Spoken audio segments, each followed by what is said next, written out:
Stop!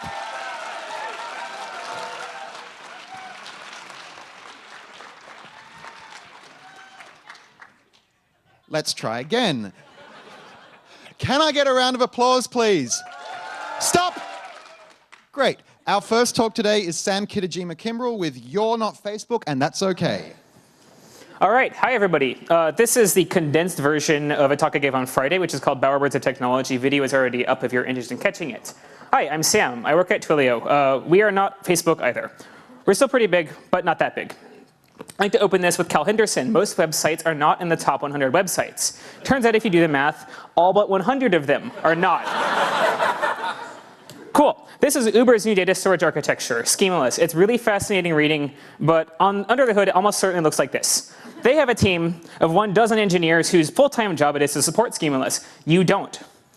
Uber can afford to use the first 3 months of every new developer's time to teach them all this stuff. Do you?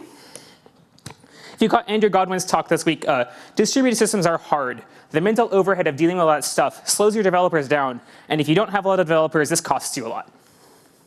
So I'd like to talk about how you should build things for your current users so you can keep them happy and help them get you to your billion users so you can become Facebook. First up, let's talk about picking technology.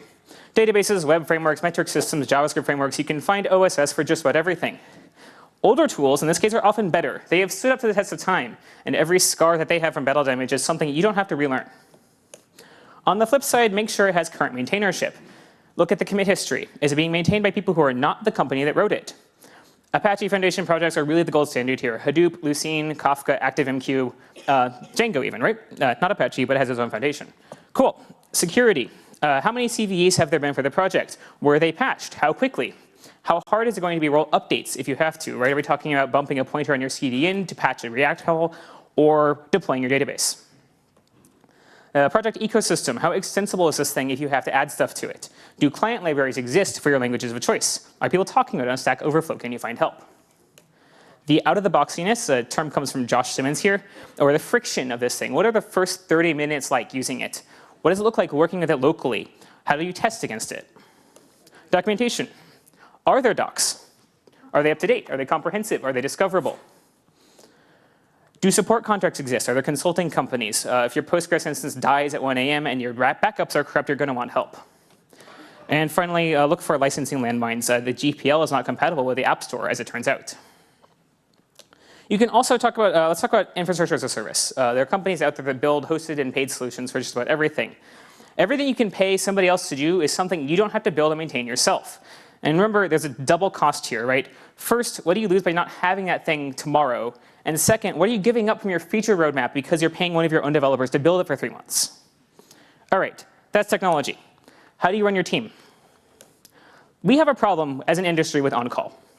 If you look at the people who are doing on-call correctly in the entire world, it's places where life safety is critical, right? Hospitals, nuclear power plants, firefighters, and so on. Let's do some math. There are 168 hours in a week. People like to work 40-hour weeks on average. This is 4.2 people. Wait, we can't have a fractional person. That's 5 people. That leaves 32 hours for PTO. It's 6 people. Right. People aren't robots. If you treat them as robots when on-call happens, they'll burn out. So empower your on-call engineers to really do the core of the job, which is to fix the real problem so the thing that paged never pages again and ideally tells you when it would have paged ahead of time, like Monday morning, instead of Thursday at 2 a.m. So you can fix it when you're awake. Next up, your customers are likely to be more forgiving of your outages than you think. Outages are survivable, particularly if you haven't promised them things like 5 nines, which is really hard to deliver on. If you do the math, that's 5.26 minutes of downtime per year, or less than 1 second per day, implying that you cannot have a human in your response loop. Pick a reasonable SLA and make sure your customers understand it. And then over-communicate. When an outage happens, have a detailed status page that is not hosted on your own infrastructure, and proactively update it when you're wrestling with outages. Even if you don't know exactly what's wrong, just say, hey, yes, something's wrong, we're working on it. And finally, please think about disaster recovery before you have a disaster. Biggest question to answer is how big of a failure you want to tolerate, right? Are you okay if Amazon loses an availability zone? What if they lose a region? This is debatable, it takes a lot more work. And test your DR plan before you have to do it under fire. You'll thank me later. Thanks, happy building.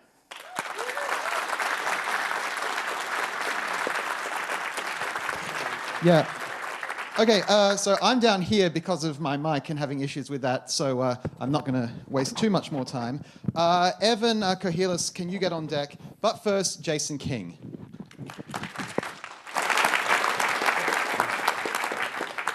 All right, hi everyone. So while I was in a period of unemployment, I made a few applications to the Bureau of Meteorology and solved a few issues on GitHub for NumPy and SciPy and Matplotlib. So I found a nice, juicy Matplotlib issue that would take me a while, and it was something to do with Matplotlib. So for anyone who doesn't know, it's a big graphing library. That's an example of some of the graphs you can make in it. So that's all pretty normal.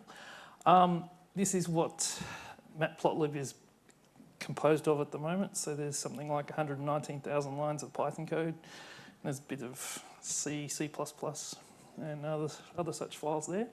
So what I decided to do was to replace the testing library which Matplotlib used, called Nose, and replace it with PyTest. You can have a look through the issues thing. There's a lot of discussion that went on, but if you're not logged in, you'll miss it. So I started work on it about the 31st of October 2015. Now, Matplotlib had heavily customized Nose to do what they want. Things like looking through which files to get tests from, which PEP8 failures to ignore. That was all in code. And PyTest does all this automatically, so there was a lot of things to rip out. There was heaps of assert true, assert fail lines to change, and things like that. So along the way, first mistake I made was using git merge on my branch instead of rebase, and that caused a lot of problems down the line. It got to the point where doing a proper rebase would take over a day. That's to constantly fix all the lines that had been altered. In the end, I had to use a feature of Git called re, which would record every change I'd made and then replay it the next time I did a rebase in order to keep up. So yeah, first mistake is don't use merge. When you're playing with branches, use rebase. So along the way, I got some nice little bits of encouragement from the developers there. They'd figured out that just putting, hey, let's replace Nose with PyTest in a branch wasn't the best thing to do, because someone dumb might actually try and do it in the one branch. But yeah. So about 23rd of January, I got to the stage where the Travis CI build for Matplotlib, it actually passed.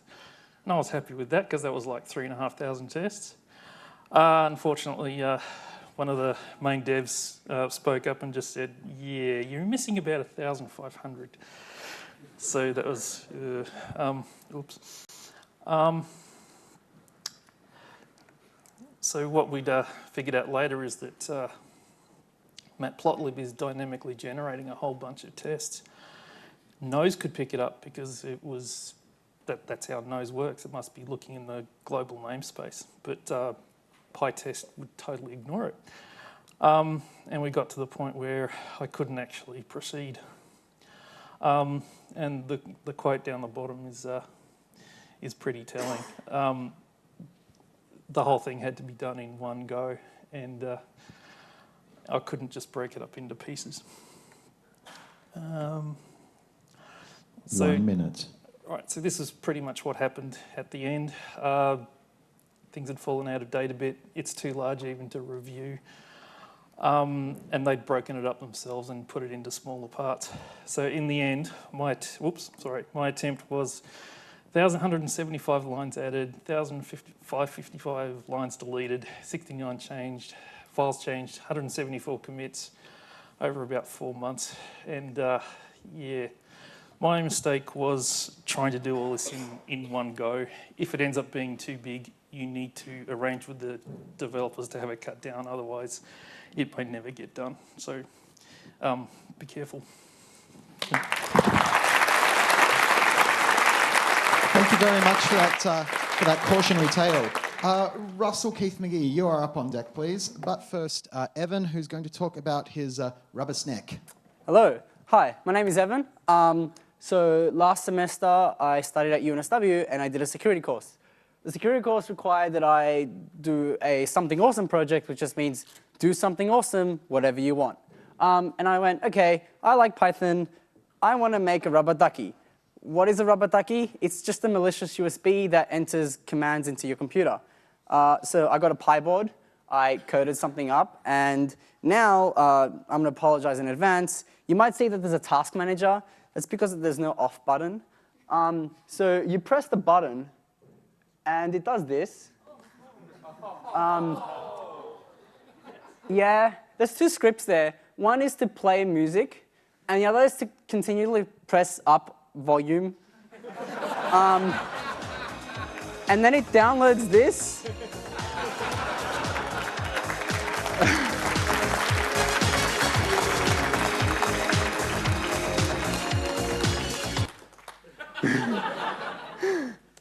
Cool. I'll be at sprints tomorrow if you want to help me make this better. Thank you.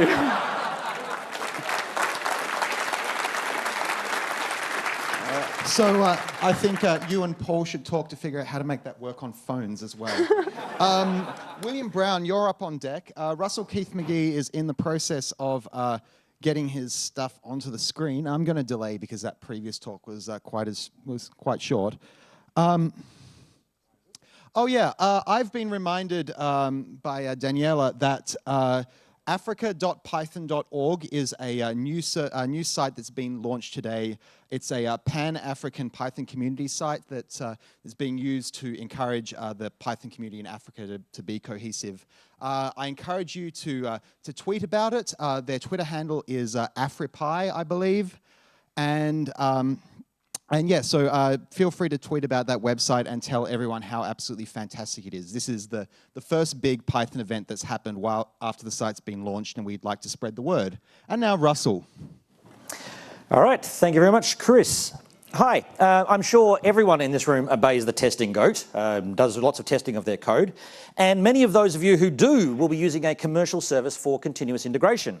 Well, you're not alone. The Beware project loves ourselves some testing. We love continuous integration, and we use both Travis and Circle CI in production, and they're both great commercial services.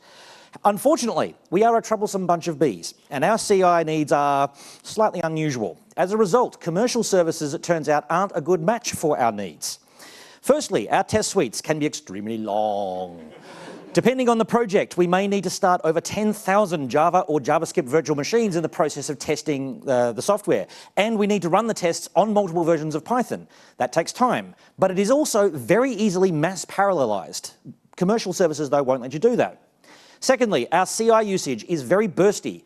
Most of the time, we don't put a huge load on continuous integration. Someone submits a PR, it gets tested, everything's fine. But then we come to a conference like PyCon, and we have 50 people who start coding at 9 o'clock, and by 10:30, they've all submitted their first pull request.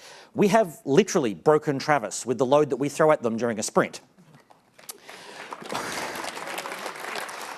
We also have tasks like pre-lint testing and post-test deployment that we'd like to do, but don't fit well into the definition of testing that CI systems normally have. So we had a problem. Over the last couple of months, 3 things started to coalesce in my mind regarding this problem. Firstly, Docker exists. Docker is a nice way to define a configuration, what's going to be executed in that configuration. This usually means a persistent service of some kind, but the Docker tutorials all start with hello world scripts that run and then exit. Secondly, Amazon Web Services exist, and they're reliable, and they're generally pretty cheap. You can spool up a 64-core machine with mega gobs of RAM for about $3 an hour. Also, AWS ECS exists, the Elastic Container Service, which lets you host and run Docker images on your EC2 instances and run them on demand.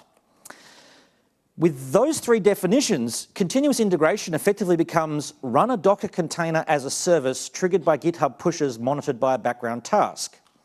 How hard could it be? So about a month ago, I had some spare time, and so I got out my yak shaving kit and I wrote a thing. And the thing is called Beekeeper. It is essentially a ready-to-deploy Heroku project that you can register as a GitHub webhook that will start up Docker containers on ECS on demand based on a configuration file. You can control minimum and maximum resource allocation on EC2. You can define what type of EC2 instances are instantiated and how many resources they use, and how long they'll be allowed to sit idle before they're shut down again. And because we need to publish Docker images to ECS, I wrote a second tool to help automate that process. It's called Waggle, after a little waggle dance that bees like to do. But it's not just testing as a service. You define tasks that do whatever you want. So we've got tasks that run B4 jobs, which check code formatting and spell checking where the contributor agreements have been signed, and report that as a status indicator on your GitHub pull request with comments on specific lines of code that might be a problem. As of this week, the Beware project is eating its own dog food. All of the major Beware projects now run continuous integration on Beekeeper and B4 status checking. Our projections are that it will cost us about $30 a month for all of our normal testing needs, which is a lot less than the $700, $800 a month that it would have cost to do on commercial services. And if we spend $50 at a sprint, we can spool up C4 16x large boxes on demand, make sure everyone's test suite finishes in about 5 minutes. Details on Beekeeper and these projects can be found on pybee.org. We'll be sprinting on these and on other projects for the duration of the sprints. No matter your skill level or skill set or level of experience, we'll find something for you to work on. Thing is, Beware is an open source project. Its development is, 1 minute, at present, entirely a volunteer effort. That constrains our rate of development. Beekeeper was developed because I had a month off between some other gigs. But we can address this.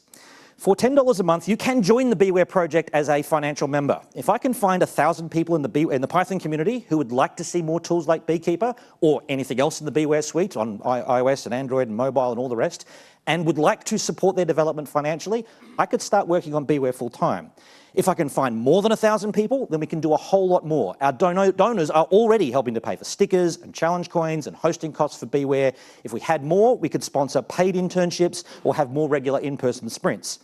Still early days for Beware. Financial support means faster progress, and best of all, we can get great tools without having to give up our open source ideals. I'm really excited for what the future holds for Beware. I hope you join me during the sprints. Thank you very much. Thanks, Russell. As usual, pun overload. I'm running out of puns myself to offer because of it. And it's probably going to spare you a bunch of that as well. Alan Rueben can be up on deck, please. But first, William Brown. All right, good afternoon. So yesterday, Chris said something. He said multi-threading problems are hard and people can't work out the solution to them. I specialize in solving the solutions to multi-thread problems. This is a CPU. It is an Intel 8086. It is very simple. We have registers, and some memory interface, and the ALU. This is the compute part of a computer. But when I left my last job, we were installing these. These have multiple sockets and lots of cores. These cores look like this. We've got lots of CPUs, lots of cache, and a big memory interface. The die configuration looks something like this, which is a lot more complex than our 8086. And it turns out that Intel described their own CPUs as out-of-order asynchronous task execution engines, and if this doesn't terrify you, I don't know what will. And it means that your code ends up running with about as much logic as someone's Git branch history or the Tokyo subway map. So, because it's a Python conference, this example is in C. Now, here, what can happen? What is this assertion going to say? Well, it's a Schrodinger's cat problem. This assertion here can both be true and false. Computers all around the world seem to make this work, and they use fences and barriers to achieve it. So, this is the model you've been taught about how a CPU works. It is wrong. This is actually the model. This part is synchronous. Once something gets into cache, every other CPU can see it. But this part is asynchronous. Something that happens in your CPU is never guaranteed to be seen by any other CPU, or in fact, any read you make from your CPU may never actually come from cache in the first place. So, here's what actually happens when you run this. Green line means code. So we run through our asserts, cache pulls up into the store buffers or load buffers. We then do our first check, everything is great. We then write the value of 1 into our first thread's buffer. And that's it, now our test fails. Bam. So, parallel universe, now we run this again. For some reason, our CPU store buffer magically writes into the cache. But of course, we don't read from that cache because we've got our load buffer on the other side. And this is still false. In another parallel universe, because apparently we have a parallel universe tree, we somehow write into the cache, we then magically get something into the buffer, and then everything is now true. Well, how do we fix this? We need barriers. Barriers enforce write ordering. So, in this case, now that we've added some store and load barriers, this is now always true. So, here we go. We write our value, the store barrier enforces the write into the cache, everything's great. Our load barrier enforces the read from the cache, and our assert now passes. Success! Now, it gets even better. What happens if both of my cores try to write something at the same time? Well, both of these statements can be true, or A is true, B is false, B is true. Turns out these are the valid states. You don't want there to be weird, like, not fuzzy answers here. So, If this happens, though, all of your code breaks down and everything goes terrible and it becomes all the problems that Chris is talking about. So how do we fix problems where things write at the same time? Well, what's happening in our CPU is we're both writing into our buffers, and then we both read from our same buffer, and now that is why we have an invalid state. Do not want. So we need something atomic, indivisible, something you can't possibly ever break no matter how hard you try. So we use atomic operations. In this case, we're going to use load and store. So we have an assert, everything's great. A store operation locks out every other CPU from accessing that cache line. So we're able to write through the buffer into the cache, and other CPUs have to wait behind it. Our second CPU now writes its value, and this now bypasses the cache and updates the value of the RAM. When we do our atomic load, we're forced to see what the other CPU said, and on the same token, we see what the other CPU said here. Now our asserts pass, and we have a valid state. Yay! One of these states is right. So if this is giving you a headache, don't panic. pthread is to the rescue, or in your case, the GIL in Python. The GIL is important, don't remove it. pthread helps you because you have an atomic operation at one point and a load barrier on the lock side, and then on the unlock side, you have a store barrier and a store to make sure everything's good. So let's see what happens when you do this with a mutex. So you lock. The lock here forces the other thread to wait. We then do our write, and we go into our store buffer. The unlock happens, which has a trailing store barrier, which then writes into our system's cache. On the other side, our lock now is free to proceed, now has a leading load barrier, which means that our buffer is now clear. We can actually get the right content, our assertion is happy, and everything is puppies and rainbows. So what else can we do with this? Thank you.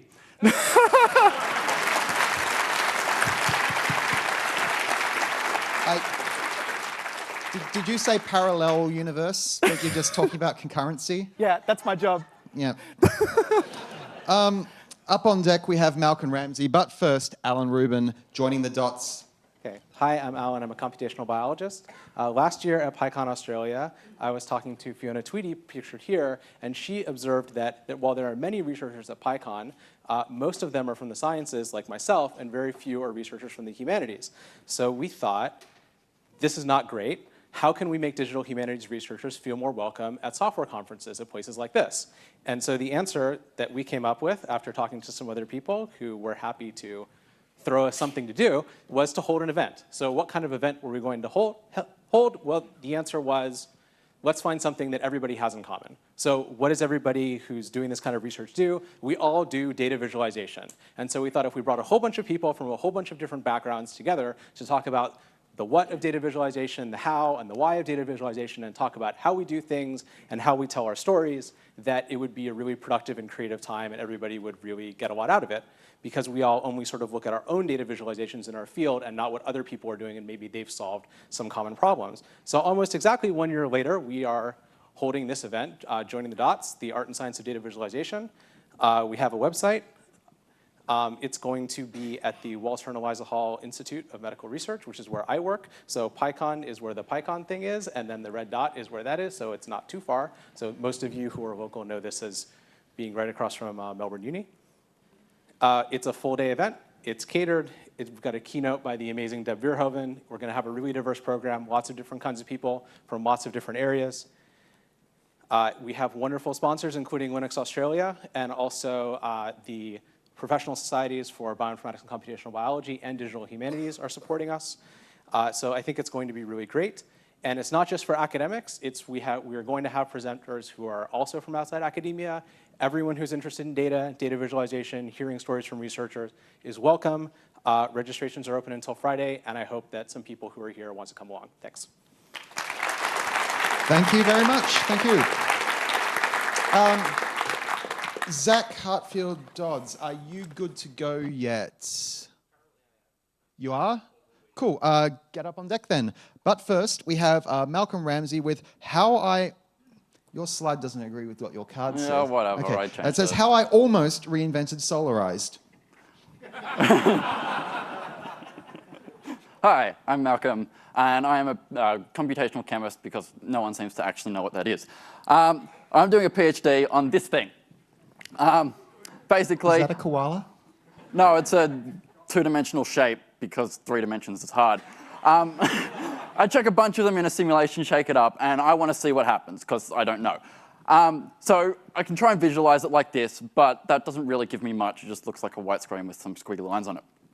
So I want to add color to this.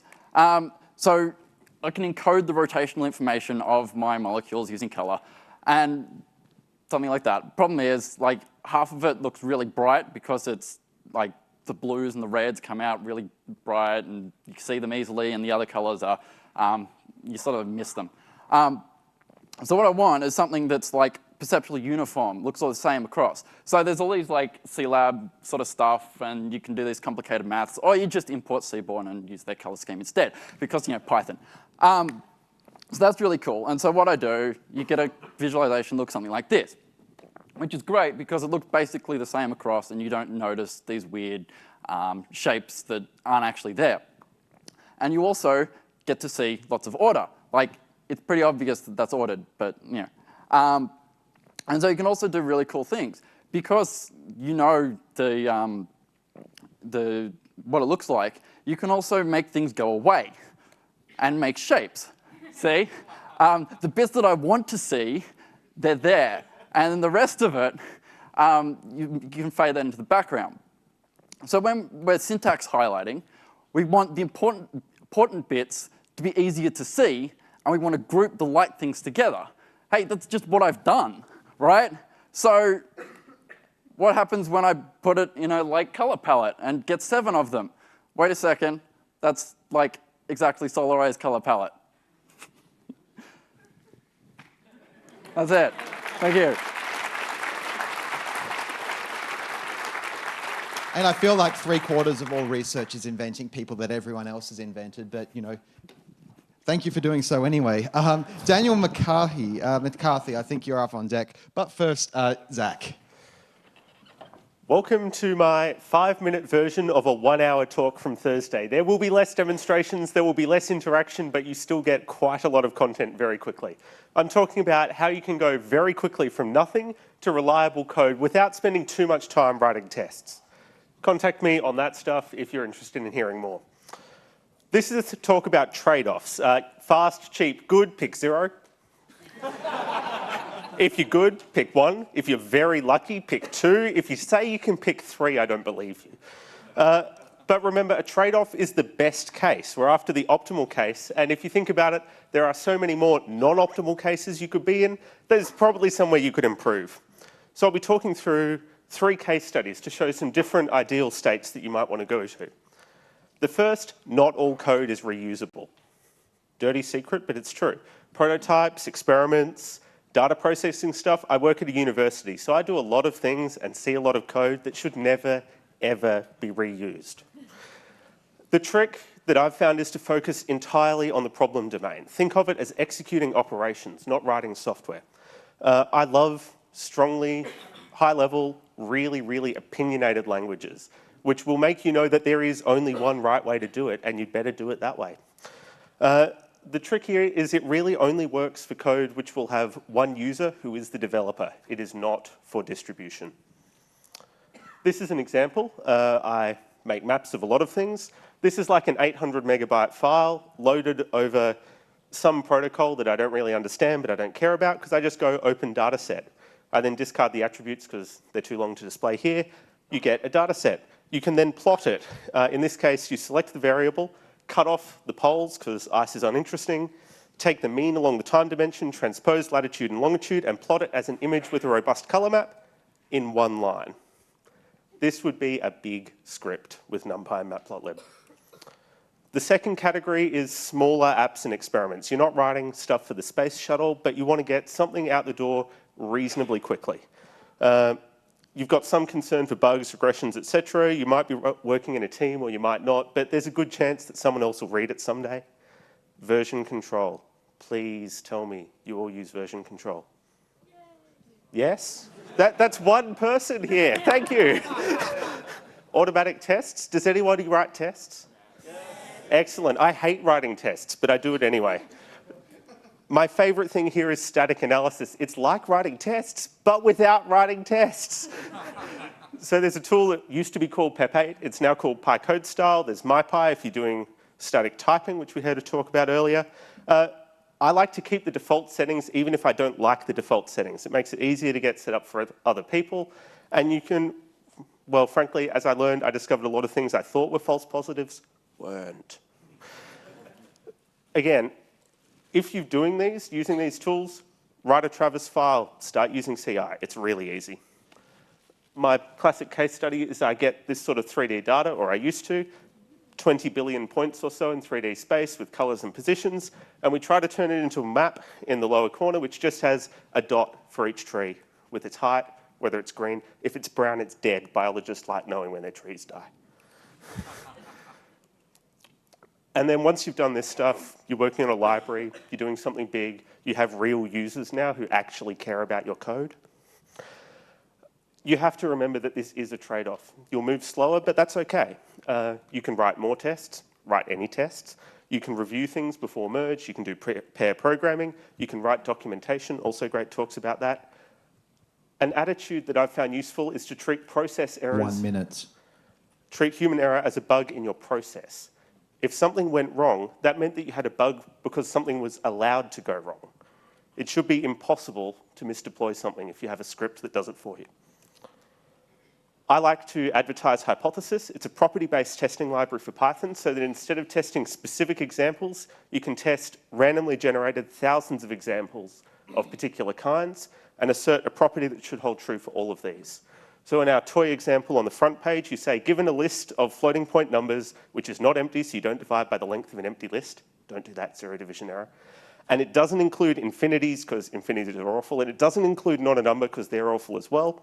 Hypothesis will tell you that floating point numbers can overflow to infinity if you add two big ones together. And it can find this example pretty much every time, repeatedly. Thank you. I'll see you at the sprints if you're interested.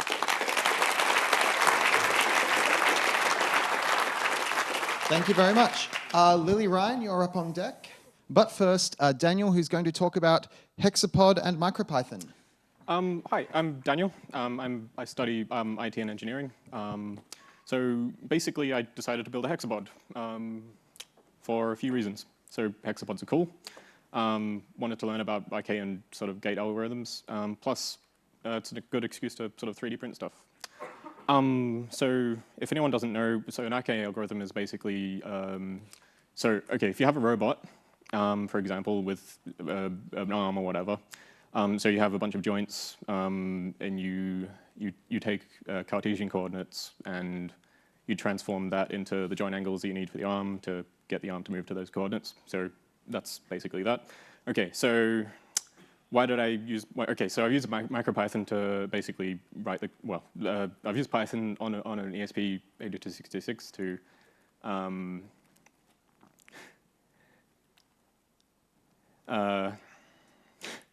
yeah, okay, so the reason I used it is because I've got a REPL over Wi-Fi. I can push the code via Wi-Fi as well, which greatly sort of decreases the programming time. Fast iteration time, plus I can sort of interface with a VREP, which is a robotic simulator. So swappable interface modules and whatnot. That's great. So I simulate, iterate the code, and then once it's not broken, I can run on the actual robot. I'm going to attempt to show the simulation thing. Ooh. Okay. So grab my VM. Okay, so for Hexapod, well, this is body translation in theory. Oh, right. I need to start this. Oh, great. Oops. So that basically translates the body. And I can show you the gate algorithm. So I can walk it around.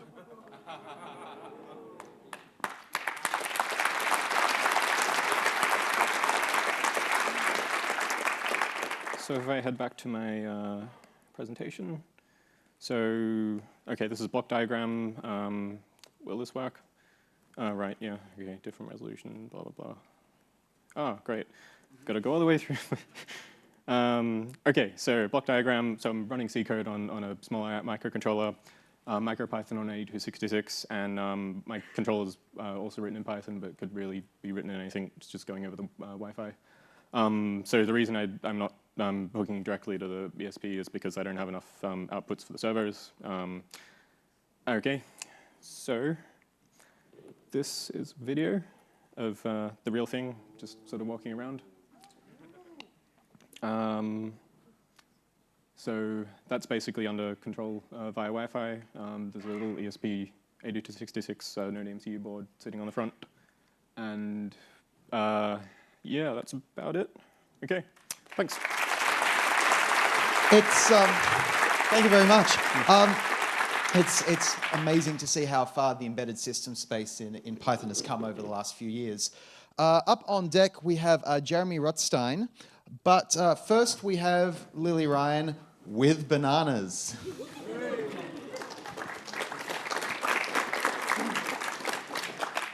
Okay, my talk has nothing to do with the bananas. The bananas are backed by popular demand because I didn't bring any of the slide clickers. All right, so these towns all have something in common. None of them exist. I got bored one night and built a neural network that generated all of them, and I want to tell you about that. But here are some of my favorites. Farangawang, New South Wales. I really would like to go there. Mild Park sounds kind of nice. And I think my favorite is probably Yelford. Yeah. So the way that I did this, I scraped this list of towns in Australia from Wikipedia. Some of the towns for each of the states have the state appended to each of them. Some of them, like South Australia, do not. Some of them, like Tasmania, have postcodes added into them. So that all ended up in the data that the neural network got fed, so you'll see that a bit. And it's not that I was deliberately trying to exclude South Australia or the Northern Territory or anything like that. This data didn't have those things on the end of it. Anyway, so got this list, dumped it all into a file, which was, I think, nearly 5,000 lines. It's a pretty good data set to work with. It's not the biggest data set in the world, but it works okay. And then I used this thing, it's TensorFlow char RNN, which is a recursive neural network. It's character-based. It uses TensorFlow. TensorFlow is cool. I don't know what it does. It was Friday night, and I had a glass of wine already, and this thing made me feel like I would have to read 6 white papers, and I was like, I just want to do the thing. So I did this. You can get a deep learning AMI from Amazon, and you have to make it very big because this thing takes a lot of computing resources. And so I used a G2, which means that it used the graphics card to do the processing, which was cool. I tried it on my machine, and the fan started going so I stopped. And I used this instead. And this has all of that stuff, TensorFlow, everything that you need pre-installed for you, so you don't have to do anything except boot one up, SSH into it, and use the model that you want and feed it the data you want to do the things that you want. So this was what I did. I went onto the machine, I ran this, so I cloned this repository, and then I put my data set in a text file called towns.txt, and I trained it. And the epochs is how many times it will go over that data to get an idea of what letter comes after what letter. So it will try and predict what letter is most likely to come after the next letter and develop a model based on that. It'll do it 70 times and refine it over and over. And then once that was done, well, this is actually what it started to look like when it started. And then when I went and had a glass of wine because it took 12 minutes to finish, just about. And then when it was done, I could sample that model that they had come up with and get some output from it. So I made it a length of about 1,000. That means it's going to spit out 1,000 characters back. And I gave it a temperature of 0.1. Temperature has to do with the kind of how creative you want it to be. So this is the least creative it could get. The first thing I noticed was it likes New South Wales a lot. I don't know why, but okay. And lots of Anders. So this is sort of this maybe average Australian town name. So I decided, okay, well, I've got to play with the temperature a little bit. You've got to turn it up and down. So I turned the temperature up to 2 to see what would happen, and this happened. This looks like the place Cthulhu is from. Yeah, so I thought I should turn it down a bit. So I turned it down to 1. And I got some stuff that kind of looks like towns. A Dirkula Head, Frith, Wabenbreek, New South Wales. Okay, it's still, but I'm getting a few weird Western Austral. It's looking a little too random. So I turned it to 8, and I got some stuff that kind of looks like towns. Perimbula, Grenis, Burring Ground, Victoria. And then I tried it again because it was fun. Colburn, Bingadala, blah, blah, blah. Ellens Bay, yeah. Anyway, then I had more wine. You have until the end of the lightning talks to come up with your lyrics for I've Been Everywhere.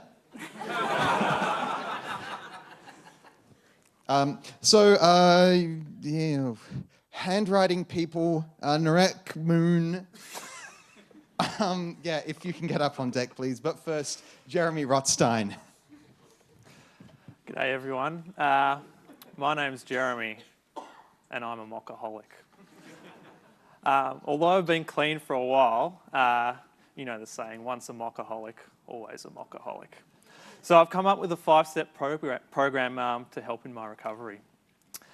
First step, as we all know, is admitting you have a problem. So here's an example, a function that calls 3 other functions. How would a mockoholic actually test it? First, the mockoholic hides his mocking from others behind setup and teardown logic. You know, he may even hide the setup and teardown logic in a superclass that the casual observer doesn't notice the extent of his disease. The mockoholic isn't satisfied mocking one dependency. All dependencies must be mocked until the function is fully isolated. One mock is never enough. One mock leads to another and another and another. It's not enough to get a little tipsy and merely verify the correct function was called. The mockoholic gets absolutely sloshed by verifying they were called in the correct order with the correct arguments. So step 2, what's wrong with that? Fragile tests. So over-mocking tends to overcouple the tests to the implementation. Any change to code under test requires a change to unit tests themselves, typically. But it normally feels pretty great when you're actually mocking because of the sense of incremental progress you get, and you get to practice, I guess, top-down structured design. But the next morning, the mockoholic wakes up to the grim reality of what his life will now entail, and that's fixing broken tests all day, every day. So when you over-mock, you over-test, and time spent testing is time not spent shipping features. And it really doesn't fix bad architecture. It can aid your design, but mainly with regards to testability, but good testability isn't necessarily good architecture. Good architecture, in my experience, requires careful thought and weighing up of trade-offs, and there aren't many shortcuts to that. So you gotta trust a higher power to restore your sanity. And luckily we've got Uncle Bob Martin and Angel Kent Beck, and they're probably the founding fathers of test-driven development, and I encourage you all to read their articles, watch their YouTube videos, and get an insight of what I'm about to propose. Step 4 is go to rehab, listen to them. But where is rehab? Rehab's in Detroit. Now, why Detroit? It's the name of a school, the Detroit School of TDD, that tries to bring unit testing, I guess, back to its original agile roots in where it started in Detroit. So what you got to do is you got to favour state verification over behaviour verification. So rather than mocking out collaborators, try and verify whether the state of your program changes in the way you intend, and as a result of, and check that the program changes in the way you intend as a result of running the code under test. You want to limit your mocking to architecturally significant boundaries. Things like databases, networks, file systems, GUIs, you can still mock those, they're slow. And what's different is you want to test at a little bit higher level of abstraction than a mockoholic would. So unit tests almost become mini integration tests. So you keep going a little bit higher and higher until you can verify the state change. And you also want to design to well-defined interfaces. So that allows you to hide implementation details and gives you the headroom to refactor with confidence, which is what TDD is all about, in my opinion. So you got a final step, preach to other mockoholics, which is what I'm doing now. So the Detroit School of TDD, it will result in less tests, which reduces your maintenance burden. Your tests tend to be more loosely coupled. It doesn't really affect coverage if you do it properly. Tests are still fast. You're mocking out the slow parts still. And refactoring is fun again. So give it a try. Thank you, Jeremy. On this side, Katie Bell, but first, Narek Moon. Hi, I'm Narek Moon, better known as Nick Moore to some people. I did a talk at the IoT MiniConf about ESP32 and MicroPython, but there were fewer people there, so I had to go much slower, whereas there are many people here today, so I'll just go 6 times quicker, because there are 6 times as many people. MicroPython is a really nice little Python. It runs on tiny little dev boards that are about this big, because this is one of them. It also runs on a bunch of other systems, but we're going 6 times faster, so I won't mention them. These are systems on a chip. They have the entire CPU and some RAM and some peripherals and some radio all on the one chip, on the one silicon die. We'll skip over the exact features, but there's a couple of CPU cores in there. In fact, there's 2.5 CPU cores in there. Ask me how that's possible later. They're not that big. They're a lot smaller than an RPi, but they're still big enough to be interesting. Many more features. That's actually a picture of the die, and reason I put this on my slides is partly because it's cool, and partly because if you zoom right in on it, you can actually see the radio. Those are all coils and bits and pieces actually in the silicon die. And I think that'd make a great like Doom level or something as well. It's got that same kind of weird platformy thing. So you normally wouldn't try and solder that little tiny silicon chip. You'd use a module like this, which has many little pins, so they're about a 1/20th of an inch, and if you can't be bothered soldering them, you use one of these modules, which are about a 1/10th of an inch. We love inches. And we've got a whole bunch of those. I won't skip over that. We'll skip over some progress, because you don't want to know about progress. We have some stuff to do at the sprint. We're doing a sprint Monday. It'll be really cool. Come along if you have a sprint ticket. There's a bunch of open issues. We can work on some of those, or we can just get your tool chain started so that later, if you want to come back to it, you can have a go at something like that. We have a whole bunch of hardware donated very kindly by Espressa for the manufacture of these chips. So that's really cool if you don't have anything, but if you're coming and want to play with them, please do bring a micro USB cable, because I kind of run out. Have a few. Also, Tim will be doing some stuff with MicroPython on FPGAs, which will also be really cool. So if you don't find these very convincing, you can play with his stuff instead. Also, if you're not coming to the sprint, but you wanted to sprint on the thing, but you think you'd like to do that anyway, we have a meetup group for MicroPython here in Melbourne, which is based out at CCHS in Hawthorne, which runs on the 4th Wednesday of every month, and it's pretty awesome, and it's very casual, so just come along if you want to. That is about all I have. If you have questions, tweet me or something. Oh, Narek Moon, thank you. Thank you, Narek. Thank you. On this side, we'll have Peter Hall, but on the other side, Katie Bell.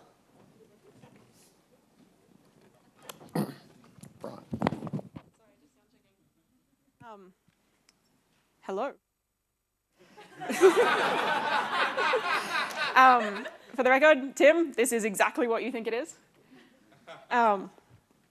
Who was at Paul Fenwick's talk yesterday? Yes. Okay, if you were there, you would know that he has created the Rick Astley hotline. You can call this number and it will Rickroll you. And Paul said, hey, it's all up on GitHub. You can make this into whatever you want. And so I went to the GitHub. I cloned, or I forked and then cloned the GitHub. It's a fairly simple setup. It's basically just a Python Flask app that talks to the Twilio API, which handles all of the phone calling stuff. Step 1, run Flask app locally. So I tried to run the install script and got this problem. Some of the requirements are very, very old. So installed new versions of the things and then downgraded the Twilio API because it needed the older version. Also, this is what the time was when, when I started last night. It took about an hour to get the whole thing set up. So I got it running locally and opened up the web browser, and this is what it said. This is the menu text from the Rick Astley hotline. I have no idea if this is what it was supposed to do, but it wasn't throwing errors, so I assume this was working. Then we had to run it on production, and I looked at the Zapper configuration and setup and stuff, and it looked complicated, so I just put it on Heroku instead. Got that running on Heroku. It still does exactly the same thing that it did before, so I assume that this is working. Set up Twilio. This was the easiest thing of the whole process. Like, you go to Twilio, you buy a phone number, you configure that phone number by saying, go to that website. And now we're going to try and see if it works.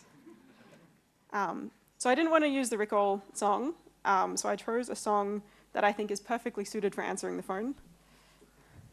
Hope this works. Hello.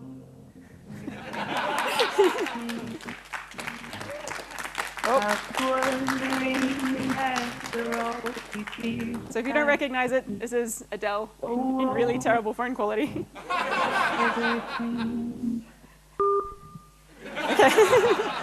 Okay, that's enough audio. And this was the first part of the story. The second part is, so this is the hotline. It's available. Anyone can call it now. Now that I've done the demo, you can spam the crap out of it. I also cut off the first little intro part of the song, so as soon as you pick up the phone, it says hello. And I had to write this part myself to do an outgoing call. So the GitHub repository that Paul has released is just the incoming call part to make an outgoing call. The Twilio client is very complicated, as you can see. That's basically the entire script. And accidentally, during Paul's talk, he gave away his phone number.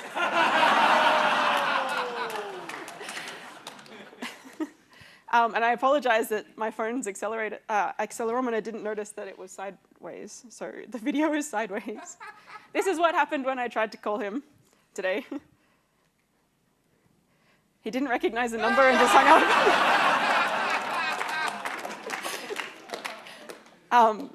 So I said, you probably should have taken that call.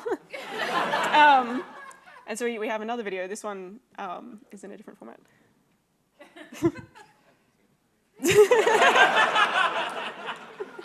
Yeah.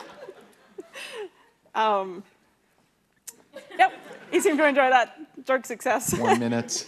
From the call from before. In order to make it work with the outgoing calls, I had just removed the menu system and accidentally also removed the part that hung up after a while.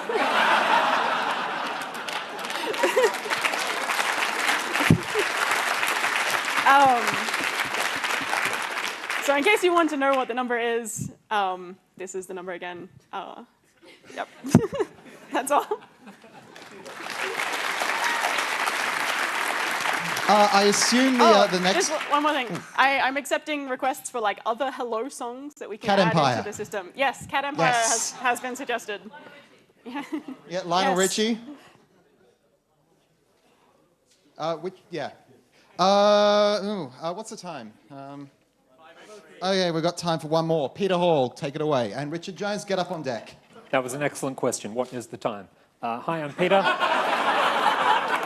I don't really social media, but you're welcome to email me, and you will not regret phoning that number. So cast your mind back to 12,000 years ago. I'm sure we all remember it. It was an excellent time to be alive because whenever somebody asked you when something would happen, you gave them a human-oriented time. You said, lunchtime, when I wake up, when you get here. People could see what was going on. It was a great time to be a programmer. We could sit around, eat our apple butter, have a good time. Nothing ever went wrong. Wasn't so great for everyone. That's okay.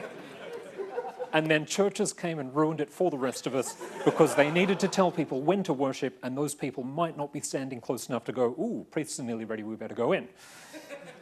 So they said, we need some divine inspiration. Ooh, the sun, we can use it.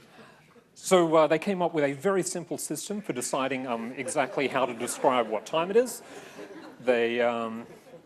And this is a terrible precedent, and we have regretted it ever since.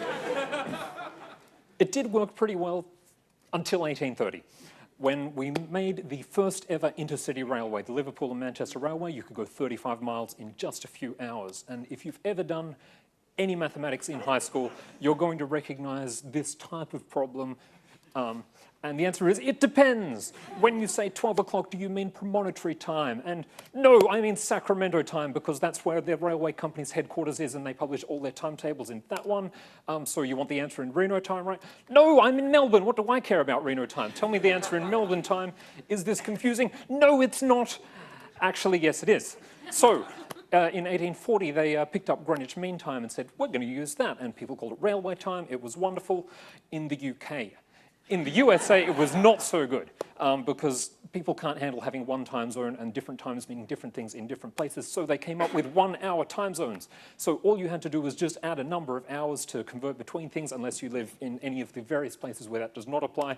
And this set a terrible precedent that we have regretted ever since. But finally, everybody was happy except for George Hudson because the sun was waking him up too early and he was not quite home from work yet when it was getting dark and he didn't like it, but only in the summertime. So he came up with daylight savings because it is easier to adjust every single clock in the country and to not have to wake up too early. And this is a terrible precedent and we have regretted it ever since. It was great until 1905 when Einstein said, time's not even constant. Really? It depends how much gravity there is. Also how fast your clock is moving. Whatever. Physicists were very excited. Nobody else cared because we were happy with our clocks. Until 1972, when the International Astronomical Union boffin said, our sundials are wrong. And we said, what? It looks fine to me. And they said, no, no, no, it's wrong by a few seconds. We need leap seconds now. What? Some days need to be 1 second longer. Maybe shorter. Never happened yet. It could. All right, which days? I'll let you know. At least 6 months in advance, I'll let you know that we're going to have to do this. This isn't actually a problem. You can use TAI if you don't want to have to deal with leap seconds. However, this is a terrible precedent that we have regretted ever since. But at least now everybody is happy until 1978 when Einstein said, remember me? Because we were launching the first ever GPS satellites. They are up very high where the gravity is not so strong, so we need special relativity. They are moving very fast, so that we need general relativity. And now your phone needs to know about relativity so it can tell you how to get to Taco Bell, but it cannot guarantee you that there will be a table available. 1 minute. Relativity was a discovery, not a precedent, but we can be angry anyway. So, what time is it? To answer this question, you need to know where the person who asked you is, you need to know how fast they are moving, you need to know what time of year it is, and if they want to know what time it will be in more than 6 months, you can't tell them. So what time is it? Time for beer. It's time for the next talk.